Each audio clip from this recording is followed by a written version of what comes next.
Greetings everybody, it's Emily from Pages in Ink, and today I will be doing my Top 5 Wednesday video.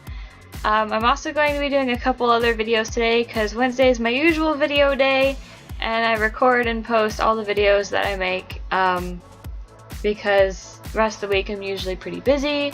So yeah, sorry I've been so absent. I know I said in the last video I did, which was my Owl Crate unboxing, why I was so absent. If you didn't see it, it's just because I've been busy and I've been going through some stuff. So yeah, I'm back. I'm going to try to be back as long as I possibly can. But let's get started with the Top 5 Wednesday. So today's topic is Top 5 Favorite Fictional Mothers / Maternal Figures. And I had to sit and think for quite some time staring at my bookshelf trying to figure out who on my shelf has a good mother or maternal figure. Most of my characters don't have mothers, or their mothers are very absent. And that's actually a very common theme, I think, in fantasy YA, which is largely what I read, because I don't know, maybe it's because it's easier to write characters that don't have parents because it's easier for them to go out and do things and not have consequences for them. But here are my top 5 favorites. Coming in at number 5, we have Maureen from the Raven Cycle series, which, by the way, The Raven King was released either today or a couple days ago, and I finally got my copy of The Raven King today. So in honor of that, I will be doing a tag later called the Raven Cycle book tag, and I will have all the information and all that stuff in that video, so look forward to that. But anyway, back to this. She's number 5 because she's pretty much Blue's best friend. She's not so much of a mother figure as like her friend, and there are times where she can be kind of a mother figure. But you know, she tries throughout the books that I've read. She tries to help Blue as much as she can and kind of try to avoid, or at least let her know of her fate, which if you know anything about the series, Blue's destiny is to, or pretty much the main character, I mean they're all kind of main characters like all the boys in Blue, but Blue's like destiny is to kiss a boy and have him die, and it'll be her true love, and it's just an awful, awful situation. But she kind of does her best to prepare Blue for that, and when a boy does come into her life that she sees his ghost, and there are only 2 reasons to see a ghost: you're psychic or you're the one that kills them. She is not psychic, although she is kind of an amplifier for psychic abilities, so the only other option is she's the one that kills him, and since she's not the kind of person to commit murder, it's probably the kiss that she's destined to give. So that's pretty much the plot of the Raven Cycle series. That, and they're trying to find a magical forest and a dead Welsh king who can grant a wish. Really good series, I do recommend it. But Maureen is number 5 because of that, and because there's a lot of other mother figures that I really do love.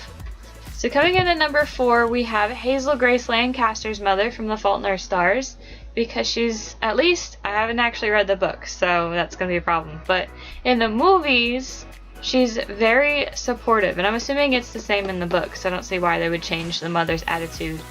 But she's very supportive of Hazel. You know, she tries to give Hazel everything she can while also, you know, trying to keep it real without going overboard. You know, she tries to get her to go to support group and talk to people who are in the same situation as her to try to help her kind of cope with everything that's going on, because she kind of believes that Hazel's just depressed, which of course kind of changes when she meets Augustus, but I digress. So I think that very supportive mothers, and I don't know if that's typical in contemporary, I don't read many contemporary, but having a supportive mother is a very good thing, especially in a YA book, and especially when it has issues such as the one in this one, which is a terminal illness such as cancer. So that's why she's number 4. Coming at number 3, we have Ari's mom from Aristotle and Dante Discover the Secrets of the Universe, and I'll also be doing my book talk on this one finally, so look forward to that. The reason why Ari's mother is number 3 is because she's also very supportive of Ari throughout the entire book.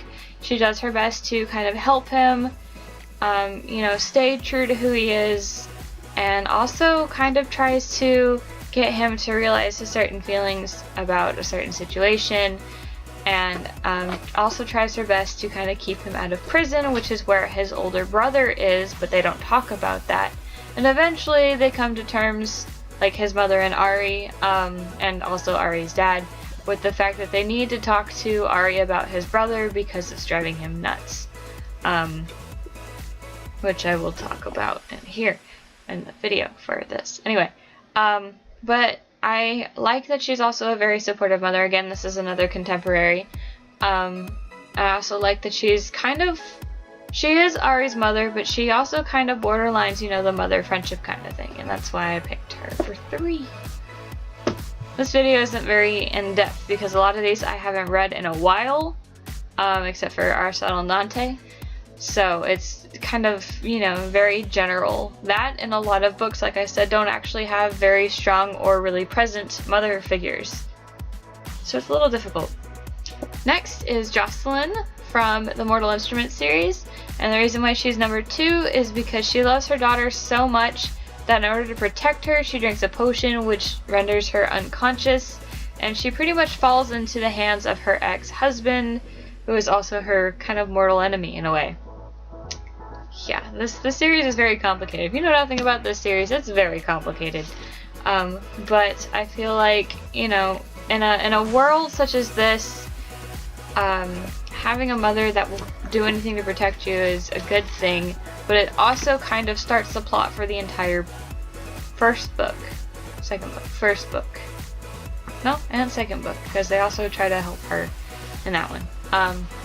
But, you know, Jocelyn's this badass shadow hunter who goes into hiding to protect her daughter from her ex-husband as well.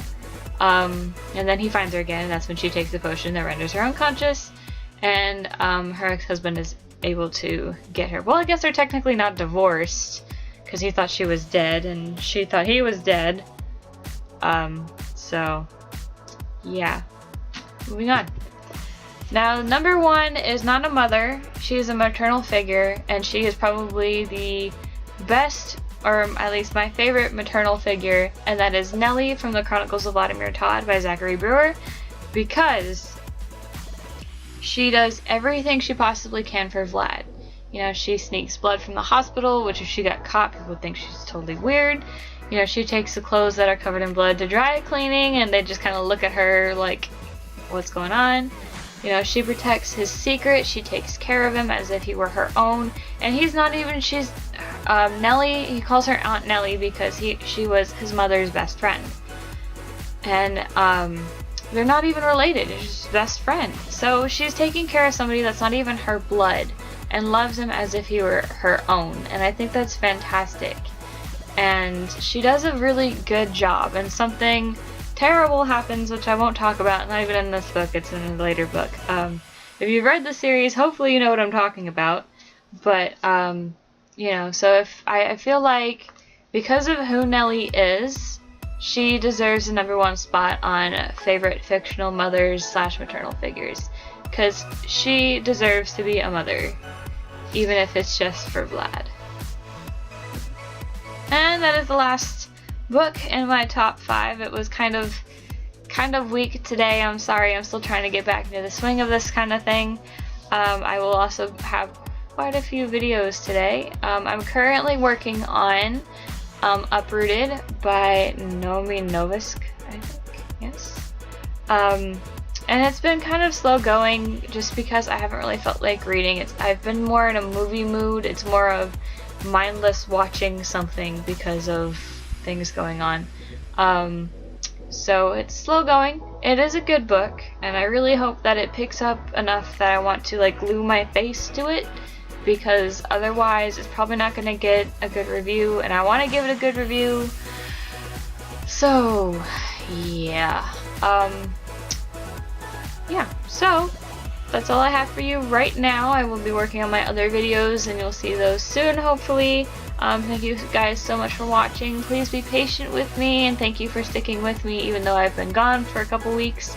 I wish you happy reading, and I will see you next time.